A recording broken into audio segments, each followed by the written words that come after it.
वालेकुम, मैं हूं इमदाद सुमरो। वज़ीर आज़म इमरान खान घबरा गए हैं। प्राइवेट मीडिया को अपने जलसे की कवरेज करने से रोक दिया गया है और ख़बर आ रही है कि इमरान खान तहरीक अदम एतमाद से बचने के लिए क़ब्ल अज़ वक्त इंतखाबात का ऐलान करेंगे और फिर अपोजिशन तहरीक अदम एतमाद वापस ले लेगी।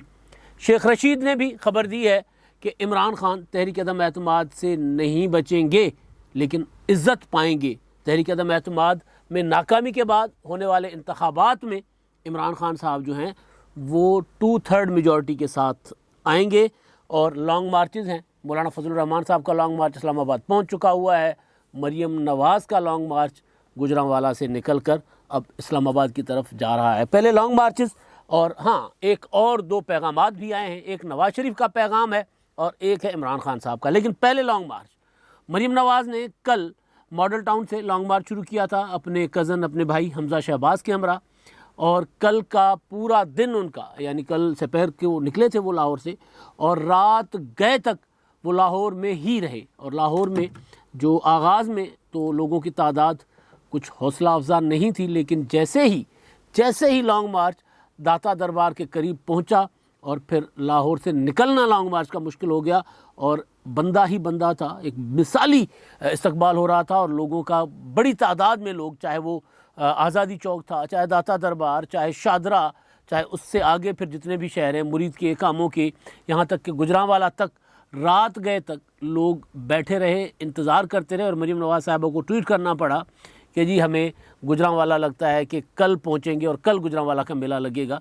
मरीम नवाज़ अभी लाहौर में थी तो गुजरांवाला में हुजूम मुस्लिम लीग नून के कारकुनों का, लोगों का वहाँ मौजूद था और एक बहुत बड़ा रैला जिसको कहते हैं वो मरीम नवाज़ साहबा लेकर चली। यहीं जीटी रोड पर बिलावल भुट्टो जरदारी साहब ने भी इसी तरह का लॉन्ग मार्च किया था। और उसके बाद, उससे पहले मौलाना फजलुर रहमान साहब का लॉन्ग मार्च जो है मुल्क के मुख्तलिफ हिस्सों से इस्लामाबाद पहुँच चुका हुआ है। और ये वाले दोनों लॉन्ग मार्चेस जो हैं, मौलाना साहब का, मरीम नवाज़ साहबा का, ये PDM के लॉन्ग मार्च की कड़ी हैं। तो ये इमरान खान साहब ने जो आज जलसा करना है परेड ग्राउंड पर, जिसकी तैयारियां हो चुकी हुई हैं और जिसके लिए प्राइवेट मीडिया को मना कर दिया गया, 10 लाख लोग आने हैं, प्राइवेट मीडिया मना है, ये मतलब कमाल है वैसे तो। खैर, तो वो उसका तोड़ था कि इमरान खान साहब ने कहा था कि जी हम डी चौक पर आकर अपने बंदों को बिठा देंगे, 10 लाख लोग बिठा लेंगे और वहाँ से MNAs को जाकर तहरीक अदम एतमाद में के लिए पार्लियामेंट जाना पड़ेगा, वहीं से निकल कर आना पड़ेगा। फवाद चौधरी साहब ने कहा था, देखते हैं कौन सा माई का लाल जो है वहाँ से गुजरता है। तो उसका बहरहाल सुप्रीम कोर्ट ने उस मामले को जो सुप्रीम कोर्ट बार एसोसिएशन की दरख्वास्त पर उसमें मुदाखलत की और सुप्रीम कोर्ट ने मना किया कि रेड जोन में किसी किस्म का जलसा नहीं होगा। पार्लियामेंट का रास्ता, अदालतों का रास्ता कोई नहीं रोकेगा, बल्कि रास्ता कोई नहीं रोकेगा। इसीलिए मौलाना फजलुर रहमान साहब के जो लोग कारकुन जो JUI के पहुँचे कल, वो H9 पार्क था मेरा ख्याल है, तो वहाँ पर बहरहाल जहाँ पर उन्होंने क़याम किया कश्मीर हाईवे उर्फ श्रीनगर हाईवे, कश्मीर हाईवे नाम था। इमरान खान साहब ने मोदी ने कश्मीर पर हमला कर दिया। मोदी ने अपना कश्मीर का खुसूसी स्टेटस ख़त्म करके कश्मीर को इंडियन टेरिटरी का हिस्सा बना दिया और इमरान खान साहब ने उसके जवाब में किया था कि जी कश्मीर हाईवे का नाम श्रीनगर हाईवे रख दिया था और उन्होंने कहा कि जी हम भी बदला लेंगे, हमने भी ये करना है कि हमने अपनी सड़क का नाम बदल देना है।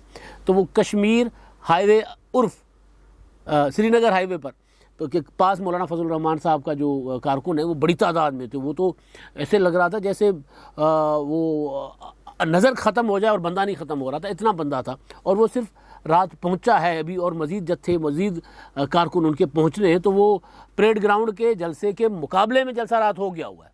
तो अब वो इंतज़ार कर रहे हैं वहाँ पर कश्मीर हाईवे पर मरीम नवाज़ साहब और हमज़ा शहबाज के जुलूस का और मुस्लिम लीग नून के दूसरे जो काफ़िले वहाँ पहुँचेंगे उनका।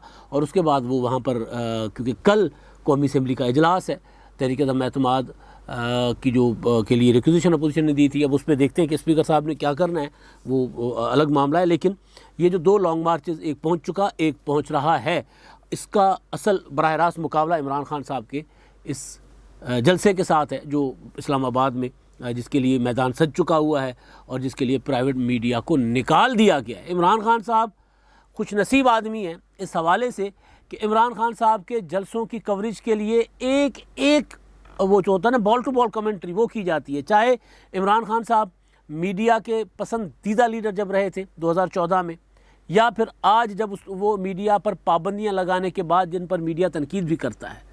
हामिद मीर ने प्रोग्रामों में बिठा के इमरान खान को बनाया और आज हामिद मीर साहब उनको पुरानी बातें याद करवाते हैं कि जी आप क्या वादे करते थे, आप क्या थे और क्या हो गए, क्या से क्या हो गए। तो वो वाले इमरान खान का जलसा भी मीडिया उन्होंने वहाँ से निकाल दिया। मैं देख रहा था, मीडिया सारे चैनल्स देख रहा था, ये खबर दे रहे थे कि जी प्राइवेट मीडिया को वहाँ से निकाल दिया गया। कहा गया कि जी आपको पीटीवी से आपने लाइव फीड लेनी है, यानी वहाँ से क्लीन फुटेज आपने पीटीवी से लेनी है, पीटीवी कवर करेगा, आपने उसका कुंडा लगाना कहते हैं हम उसको, जो हमारे जो सेटेलाइट वाले लोग होते हैं टेक्निकल, वो कहते हैं कुंडा लगा देना। कुंडा जैसे वो होता है उसमें वापडा की तारों में कुंडा लगता है, तो इसी तरह का कुंडा होता है, तो कुंडा लगा लेना जी, आपको पीटीवी कुंडा दे देगा, कुंडा ले लेना।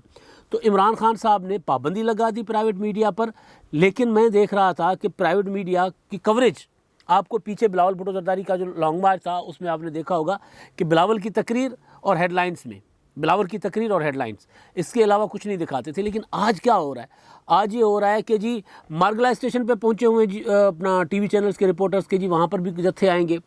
परेड ग्राउंड में 10-10 टीमें डिप्लॉयड हैं जी, फ़लाँ बंदा। उसके अलावा जी गुजरांवाला से लोग निकल रहे हैं, उनकी अलग कवरेज है। कराची से निकलने वाले लोग जत्थे कहाँ पहुँचे हैं, उनकी अलग कवरेज है।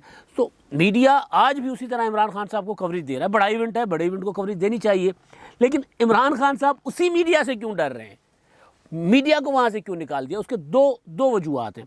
एक तो ये कि कल एक जी टीवी, छोटा सा टीवी है, कोई बहुत बड़ा टीवी नहीं है, उनकी एक रिपोर्टर गई थी, उन्होंने बीपर दिया, टिकर चल रहे थे कि जी वहाँ तो 5000 कुर्सियाँ लगी हुई हैं, और 5000 कुर्सियों पर 10 लाख का जलसा, सोशल मीडिया पर शोर मच गया।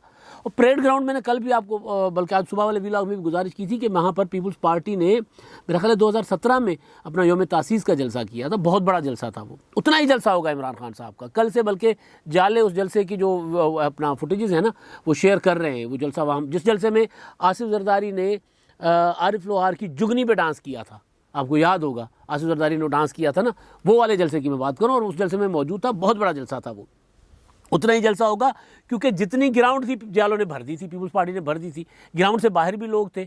मुस्तफ़ा नवाज़ खोखर जलसे के आखिर में पहुंचे थे अपना पिंडी का जुलूस लेकर, इतना बड़ा जुलूस था, वो भी बाहर रह गया था। तो इमरान खान साहब के लिए जो अभी खबरें आ रही हैं, लोग निकल रहे हैं, जलसा होगा, अच्छा जलसा होगा। बल्कि मुझे एक दोस्त हैं, वो अपना राय हुसैन भट्टी साहब, उन्होंने मुझे सुबह फ़ोन किया, जी मैं ननकाना साहब जा रहा हूँ, और काफ़ी सारे लोग जो हैं वो लाहौर से जा रहे हैं पीटीआई के। तो पीटीआई के लोग तो हैं, जलसे में तो जाएंगे, ये तो एक। अब मसला ये है कि कुर्सी इमरान खान साहब ने प्राइवेट मीडिया को मना क्यों किया?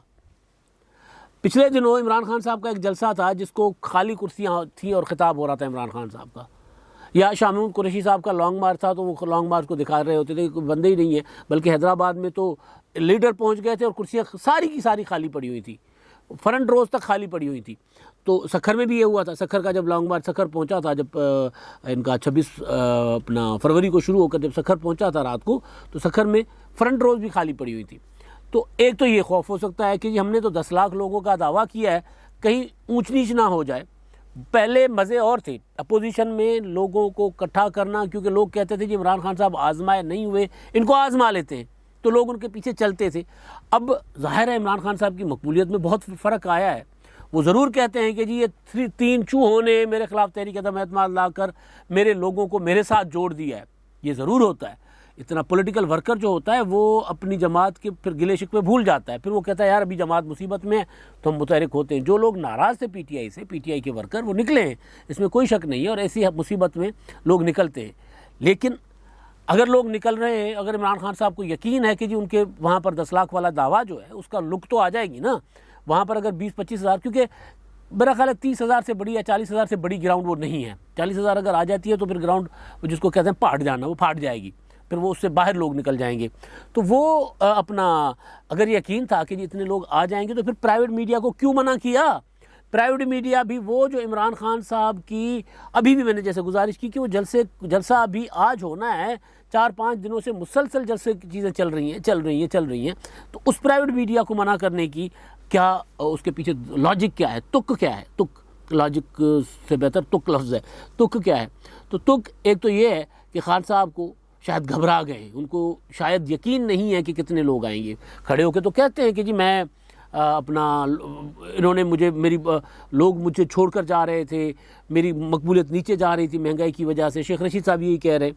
तो वो इन्होंने मेरे खिलाफ तहरीक अदम एतमाद ले कर इन्होंने वापस मेरे लोगों को मेरे साथ जोड़ दिया। ये कह तो रहे, लेकिन प्राइवेट मीडिया को मना करने का एक तुक ये है कि वो शायद घबरा गए हैं कि लोग शायद इतने ना आए। दूसरा जो ज़्यादा मुझे समझ आ रही है बात, कि ये नहीं होगा कि इमरान खान के इस जलसे में कुर्सियाँ खाली होंगी, कुर्सियाँ भरी होंगी, जलसा बड़ा होगा, कुर्सियाँ कुछ भी नहीं, कुर्सियाँ ऐसे ही रखी जाती हैं। ऐसे बड़े जलसे कुर्सियों पे नहीं होते। इमरान खान के जलसों में कभी आपने लोगों को कुर्सियों पर बैठे हुए नहीं देखा जो बड़े जलसे वो करना चाहते। इवन कल का जो जलसा था उनका कमालिए का, वहाँ कुर्सियाँ होंगी भी तो नज़र नहीं आती, तो जलसा तो बड़ा होगा। लेकिन जो मुझे नज़र आ रहा है कि क्यों मना किया गया प्राइवेट मीडिया को, इमरान खान ने आज प्राइवेट मीडिया के ऊपर बड़ा हमला करना है। पहले भी किया है। इमरान खान कह रहे थे, कल उन्होंने हमला किया कि नवाज शरीफ आएंगे तो इन्होंने नैब को ख़त्म कर देना है, मेरी हुकूमत ख़त्म करके नैब को ख़त्म करेंगे, इलेक्शन कमीशन इनसे मिला हुआ है, अदलिया पर हमला करेंगे और उसके बाद अगला हमला इनका फ़ौज पर होगा। और उससे पहले इमरान खान साहब 2-3 बार कह चुके हैं कि प्राइवेट मीडिया इनके पैसे पर हमारे ख़िलाफ़ प्रोपेगेंडा कर रहा है। आज ज़रा खुलकर बात करेंगे, आज ज़रा खुलकर इश्तिहाल दिलाएंगे लोगों को प्राइवेट मीडिया के ख़िलाफ़। और आपको याद होगा कि इमरान खान के धरनों में 2014 में प्राइवेट मीडिया और ख़ास तौर पर जियो के ऊपर हमले हुए, जियो की DSNG तोड़ी गई, जियो के लोगों पर अपना, मुझे याद है लाहौर में मॉल रोड पर अमीन हफीज़ और सना मिर्ज़ा वो DSNG पे खड़े हुए थे। मैं अपनी DSNG पे कवरेज कर रहा था, मैं अपना बीपर दे रहा था, बीपर की तैयारी के लिए खड़ा हुआ था DSNG की छत पर, और वो उनकी एंकर अमीन हफीज़ रिपोर्टर, सना मिर्ज़ा, तो वो बात कर रहे थे आपस में। तो सना मिर्ज़ा को किसी ने गुलेल मारा था, सर में लगा था उसको, और वो वहाँ पर रो पड़ी थी। और वो यादगार ही होता है फिर वो लम्हा, जब वो फिर मीडिया जियो ने उस पर को बार बार चलाया। तो जियो पर हमले होते थे, उसके बावजूद जियो कवरेज कर रहा था। आज भी मैं देख रहा था कि जियो ने अपने एक रिपोर्टर को माइक के बगैर परेड ग्राउंड से वो बीपर ले रहे थे जियो वाले। तो इमरान खान साहब जो हैं, और उसके बाद धरनों के दौरान जियो का जो इस्लामाबाद का ऑफिस है, उस ऑफिस के ब्लू एरिया वाला बिल्कुल रेड पार्लियामेंट के सामने, उस पर जहाँ पर धरना होता था डी चौक पर, यूँ अपना फरलांग के फासले पर था। तो इमरान खान साहब जियो के ख़िलाफ़ तकरीर करते थे, वहाँ से जत्थे जाते थे, जियो पे पथराव करते थे, जियो के शीशे रोज़ाना तोड़ते थे। तो ये वाले काम आपको याद होगा 12 मई को मुशर्रफ के दौर में मुत्तहिदा कौमी मूवमेंट ने किया था। जब इफ्तिखार चौधरी कराची पहुँचे थे, वहाँ तब गोलियाँ चली थी और वहाँ तो खैर 62 लोग मर गए थे, लेकिन यहाँ पर ये हमला करते थे, मुकम्मल हमला करवाते थे इमरान खान साहब और इश्तिहाल दिलाकर। तो आज जो प्राइवेट मीडिया को रोका जा रहा है, उसके पीछे वजह ये है कि इमरान खान साहब प्राइवेट मीडिया के ख़िलाफ़ कोई बहुत ज़्यादा इश्तिहाल अंगेज़ बातें करने जा रहे हैं, जिसकी वजह से फिर PTI के कुछ सियाने लोगों को लगा होगा कि यार अगर प्राइवेट मीडिया वहाँ पर हुआ, कोई भी बदमज़गी हो गई, तो फिर मामला संभाले नहीं जाएंगे। इसलिए फिर ये फैसला किया गया होगा कि प्राइवेट मीडिया को बाहर निकालें, PTV जो है वो कवरेज करेगा। लेकिन प्राइवेट मीडिया कहाँ बाहर निकलेगा? प्राइवेट मीडिया परेड ग्राउंड से बाहर कहीं खड़ा होगा। अब मसला ये है कि जर्नलिस्ट की तो मजबूरी है कि भाई वो चाहे ना चाहे इवेंट कवर करना है, कवरेज तो करनी है मीडिया ने। अभी भी वो नहीं कवरेज दे रहे, उन्होंने मना कर दिया, उसके बावजूद हेडलाइंस जो है वो सारी की सारी उस पर हैं, इमरान खान के जलसे पर। उसके बाद फिर मरीम नवाज़ की और मौलाना फजल रहमान का आ रहा है अपना मरीम नवाज़ की रैली और मौलाना फजल रहमान साहब के जो इस्लामाबाद पहुंचने वाले काफ़िले, उन पर बात हो रही है। तो इमरान खान कवरेज तो देनी है। वज़ीर आज़म का जलसा, और वज़ीर आज़म का जलसा जिसको वो क्लेम कर रहे हैं कि पाकिस्तान की तारीख का सबसे बड़ा जलसा होगा, तो कवरेज तो देगा मीडिया। लेकिन प्राइवेट मीडिया को रोकने के पीछे जो मुझे बड़ी लॉजिक लग रही है वो ये है कि इमरान खान साहब खुद घबरा गए हैं या नहीं घबरा गए, उनके लोग ज़रूर घबरा गए हैं कि इमरान खान साहब कोई ऐसी बात ना कर दें जिसकी वजह से कोई गड़बड़ ना हो जाए। नवाज़ शरीफ ने पैगाम भेजा है शहबाज शरीफ के ज़रिए ट्विटर पर, जिसमें उन्होंने कहा है कि जी लोग पहुँचे और इनको निकालें यहाँ से, इस हुकूमत को, क्योंकि मरीम नवाज़ साहब जो जा रही है। तो उसी हवाले से उन्होंने पैगाम भेजा। इमरान खान साहब ने अपना वीडियो पैगाम रात को जारी किया कि जल्द से जल्द इस्लामाबाद पहुँचे और इनका मुकाबला करें। यानी मुकाबला सख्त है, आखिरी वक्त है। वो इमरान खान अपने बचाने के लिए लोगों को कह रहा है कि आएँ मेरी हुकूमत बचाएं। नवाज़ शरीफ अपोजिशन वाले अपने लोगों को कह रहे हैं आएँ इस्लामाबाद पहुँचे और इसको आखिरी धक्का दें। बल्कि वो मरीम नवाज़ साहिबा को के लिए लॉन्ग मार्च के लिए कहा जा रहा है कि आखिरी धक्का देने जा रही है हुकूमत को। तो धक्का तो हो चुका हुआ है इस हुकूमत को, धक्का तो बड़ा लग चुका हुआ है। इसकी वजह से इमरान खान साहब जो इतने बड़े बड़े जलसे कर रहे हैं। लेकिन अब उस धक्के की जो गवाही है वो इमरान खान साहब के दो बड़े, अब मैं लफ्ज़ इस्तेमाल कर लूँ इजाज़त हो तो, खुशामद करने वाले खुशामद मेरा ख्याल है पार्लिमानी लफ्ज़ है, दो बड़े खुशामद करने वाले, एक पाकिस्तान के सबसे बड़े सहाफ़ी मोहतरम जनाब कामरान खान साहब, और दूसरा पाकिस्तान की तारीख़ के सबसे पुराने पार्लियामेंटेरियंस जो कभी कहते हैं मैंने 13 वजारतें की हैं, कभी कहते हैं मेरी ये 15वीं वजारत है, कभी कहते हैं मेरी 16वीं वजारत है, कभी कहते हैं मैं ये किया, मैंने वो किया, वो वाले शेख रशीद साहब, दोनों ने एक ही बात की है, कब्ल वक्त इंतखाबात। शेख रशीद कह रहे हैं मैंने इमरान को मशवरा दिया था कब्ल वक्त इंतखाबात का, उन्होंने नहीं माना था, लेकिन अब इमरान खान के ख़िलाफ़ जो तहरीक अदम एतमाद है 3 या 4 तारीख को पेश होगी, तो तहरीक अदम एतमाद से इमरान खान अगर नहीं बचते, ये शेख रशीद पहले ये नहीं अगर का इस्तेमाल नहीं करते थे, कहते थे बच जाएंगे, कुछ नहीं होगा, वापस आ जाएंगे, लेकिन आज फिर उन्होंने कहा कि अगर वो नहीं बचेंगे तहरीक अदम एतमाद से, तो फिर वो 2/3 मेजॉरिटी के साथ, मज़ीद इज़्ज़त के साथ, ताकत के साथ आएंगी। इम्कान है, वो होता है ये, जिसको सियासी शहीद कहते हैं कि सियासी शहीद इमरान खान अगर बन गए तो मुमकिन है कि उनके लोग उनके साथ मज़ीद या अवाम उनके साथ आ जाए। सियासत इलेक्शन है ना, इलेक्शन ने फैसला करना है कि मुमकिन है कि इंतखाबात में इमरान खान साहब 2/3 मेजॉरिटी के साथ आएँ, लेकिन लोग ये 3.5 साल का जो कुछ है, अगर इंतखाबात 2 या 4 माह के बाद होते हैं तो क्या ये लोग भूल जाएंगे कि भाई बिजली जो है 1000 रुपये की जगह 15,000 रुपये का बिल आ रहा है, ऑयल जो है कुकिंग ऑयल वो 250 वाला 550 600 तक चला गया हुआ है, बाकी चीज़ें अपनी जगह, आटा, चीनी, घी, हर चीज़ जो है वो 200 गुना बढ़ गई है। तो वो लोग क्या भूल जाएंगे? हो सकता है लोग भूल जाएं। कहते हैं कि पाकिस्तान के लोगों की याददाश्त बहुत कमज़ोर होती है। तो बहरहाल तो शेख रशीद साहब कल इमरान खान साहब आते हैं 2/3 के साथ या नहीं आते, लेकिन शेख रशीद साहब आज ये एतराफ़ कर रहे हैं कि तहरीक अदम एतमाद ने इमरान खान साहब के पाँव के नीचे से इक़्तिदार छीन लिया हुआ है। इमरान खान साहब अब साबिक हो रहे हैं। शेर रहमान ने कहा था ना कि साबिक वज़ीर आज़म है, तो शेख रशीद भी कह रहे हैं इमरान खान साहब भी क्या। इमरान खान साहब के लिए मुसलसल सही गलत आदाद व शुमार लाकर कौम को बताने वाले कि जी इमरान खान ने ये कर दिया, इमरान खान ने वो कर दिया। कामरान खान उन्होंने कल एक वीडियो बयान जारी किया, वो व्लॉग किया, उन्होंने कहा है कि जी पाकिस्तान भयानक टकराव से बच गया हुआ है और जनरल कमर जावेद बाजवा साहब ने बहुत अहम किरदार अदा किया है। अब इमरान खान साहब कब्ल वक्त इंतखाबात पर आमादा हो गए हैं और अपोजिशन जो है वो तहरीक अदम एतमाद वापस लेने पर आमादा हो गई हैं। अभी तक कामरान खान साहब ने इस सारे बहरान में जितनी बातें की हैं, सुबह एक करते हैं, शाम उसके उलट करते हैं, बिल्कुल जिस तरह इमरान खान साहब बातें करते हैं। कामरान खान साहब बहुत बड़े जर्नलिस्ट हैं, मैं इसमें कोई भी शक नहीं है, लेकिन इस बहरान में जितनी सियासी पेशन गोइयाँ उन्होंने की हैं सारी की सारी, सुबह पेशन गोई करते थे कि जी इमरान खान साहब मजबूत हो गए, बच गए, शाम को पेशन गोई होती थी कि इमरान खान साहब तबाह हो गए, बर्बाद हो गए। सुबह कहते थे कि इमरान खान साहब ने मुल्क को बचा लिया, शाम को कहते थे कि इमरान खान साहब ने मुल्क को तबाह व बर्बाद कर लिया। कहते थे जी उस्मान बुज़दार से बड़ा कोई सीएम नहीं है, इमरान खान से बड़ा कोई वज़ीर आज़म नहीं है, और फिर कहते जी उस्मान बुज़दार, मैंने इमरान खान साहब को कहा था कि उस्मान बुज़दार को हटा दें। तो कामरान खान साहब मुसलसल इस तरह की बातें करते रहें। लिहाजा ये जो तहरीक अदम एतमाद वापस लेने वाली बात, कब्ल वक्त इंतखाबात वाली बात, मुमकिन है आज इमरान खान साहब जलसे में ये पेशकश कर दें कि जी आएँ तहरीक अदम एतमाद वापस लें, मैं असेंबलियाँ तोड़ता हूँ और आएँ मुकाबला करते हैं। तो क्या अपोजिशन ये तहरीक मामला मानेगी और फिर वो अपना ये इमरान खान साहब की पेशकश। और दूसरी चीज़, वो जनरल कमर जावेद बाजवा साहब के लिए कह रहे हैं कि वो ये करवा रहे हैं, उन्होंने ये सारा कुछ करवाया है। तो अब कामरान खान साहब कह रहे हैं, तो कामरान खान साहब के मुतालिक मैंने आपको बात बता दी कि उनकी इस सारे बहरान में जितनी बातें, जितने मामले वो दावे करते रहे वो सच्चे साबित नहीं हुए। शेख रशीद साहब, अब शेख रशीद साहब जो है उन्होंने, मैंने पहले बता दिया कि शेख साहब ने कहा है कि जी इमरान खान साहब जो हैं वो आएंगे उसके साथ 2/3 मेजॉरिटी के साथ। लेकिन एक और मामला इमरान खान साहब के लिए उन्होंने किया है। हमीद गुल का इल्ज़ाम लगाया था बिलावल भुट्टो जरदारी साहब ने कि हमीद गुल आपकी नेपियाँ बदलते हैं। हमें सब याद है, तुम्हें याद हो कि ना याद हो, हमें याद है ज़रा ज़रा, वो जो बिलावल ने पारा चनार के जलसे में खिताब करते हुए कहा था।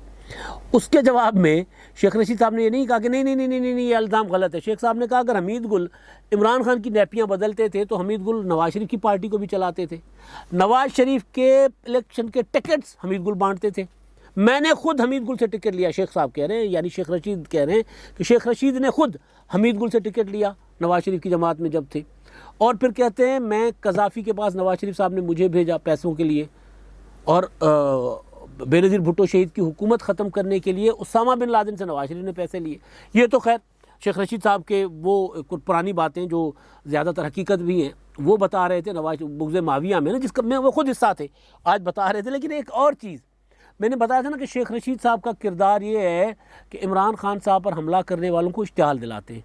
तू नहीं मार सकता, तू मार सकता है, तेरे जितनी हिम्मत है तो मार के दिखा, खान मार के दिखा। फिर जिसने नहीं भी हमला करना होता वो कर देता है।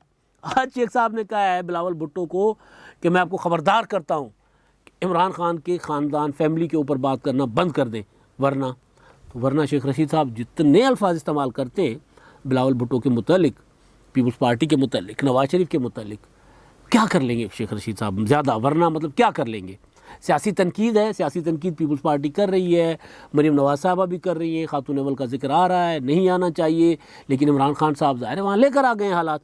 तो शेख रशीद साहब बुनियादी तौर पर इश्तियाल दिला रहे हैं, तेल डाल रहे हैं जलती पर, जो हल्की हल्की आग अभी है वो उसको भड़का रहे हैं कि आप नाम लेंगे, आप बात करेंगे इमरान खान साहब, करके दिखाएं, मुझे करके दिखाएं, तो वो करेंगे, वो और इश्तियाल आएगा उनको और वो ज़्यादा बातें सामने लेकर आएंगे। तो शेख रशीद साहब जो मुसलसल इमरान खान साहब को, मैंने कहा था ना कि शेख रशीद साहब इमरान खान को खाई के बिल्कुल किनारे पे लाके धक्का दे देंगे, तो शेख रशीद साहब इमरान खान साहब को खाई के किनारे पर लेकर आकर अब धक्का दे रहे हैं कि कबल वक्त इंतखाबात करो। पहले क्या कहते थे कि इमरान खान साहब डट के 5 साल पूरे करेंगे, जो करना है कर लें। अब कह रहे हैं जी मैं आज नहीं कह रहा, तहरीक अदम एतमाद से पहले से इमरान खान को कह रहा हूँ कि कबल वक्त इंतखाबात करवाओ। मतलब आप सोच रहे हैं कि शेख रशीद साहब भूल जाते हैं कि उन्होंने कल क्या इमरान खान साहब, बिल्कुल इमरान खान साहब और शेख रशीद बयानात के मामले में एक ही है, भूल जाते हैं कि उन्होंने कल क्या बात की थी और आज क्या कह रहे हैं। तो शेख रशीद साहब का बुनियादी किरदार जो है वो इमरान खान साहब को दहाने पर ले आकर धक्का देना है। और कामरान खान साहब अब वो इस वक्त जो कह रहे हैं कि इमरान खान को कुछ नहीं होगा कहते रहे, आज वो कह रहे हैं कि जी इमरान खान हार मान चुके हुए हैं। कबल वक्त इंतखाबात करवाने का मतलब है कि इमरान खान शिकस्त मान चुके हुए हैं। अब वो ऐलान होता है नहीं होता, आज के जलसे में खान साहब कह रहे हैं कि बड़े सरप्राइज़ देंगे, तो पता चल जाएगा कि कौन सा बड़ा सरप्राइज़ है। लेकिन प्राइवेट मीडिया को रोकना ये बता रहा है कि इमरान खान साहब घबरा गए या उनके लोग घबरा गए। अब तक के लिए इतना ही, अल्लाह हाफ़िज़।